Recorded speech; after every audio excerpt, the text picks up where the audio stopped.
at siya ang Diyos.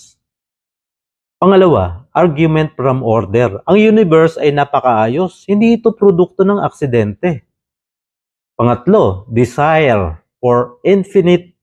Ang puso ng tao ay naghahangad ng walang hanggan. Kaya may isang walang hanggan. Kaya ang unang artikulo ay may matibay na batayan sa reason and faith. Ngayon, sagutin pa natin ang ilan pang mga tanong. Unang tanong, kung mabuti ang Diyos, bakit may kasamaan? Hindi galing sa Diyos ang kasamaan. Ito ay resulta ng maling paggamit ng ating kalayaan. Free will.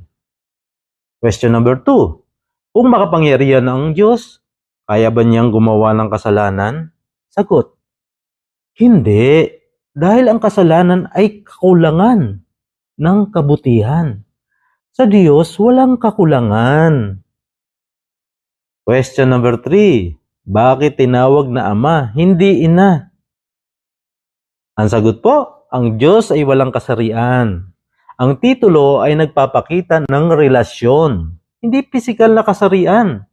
Tinawag siyang Ama dahil siya ang pinagmumulan at tagapag-ingat. Kung totoo at naniniwala tayo na ang Diyos ay Ama, maaari tayong mabuhay ng may tiwala, kapayapaan, pag-asa, at lakas. Sa bawat problema, pwede nating sabihin, may Ama ako sa langit na makapangyarihan at nagmamahal. Ito ang nagbabago ng buong pananaw sa buhay. At yan ang kabuuang pagtalakay sa unang artikulo. Sumasampalataya ako sa Diyos amang makapangyarihan sa lahat na may gawa ng langit at lupa. Kung na-inspire ka o may natutunan, pagpatuloy natin ang paglalakbay sa ikalawang artikulo.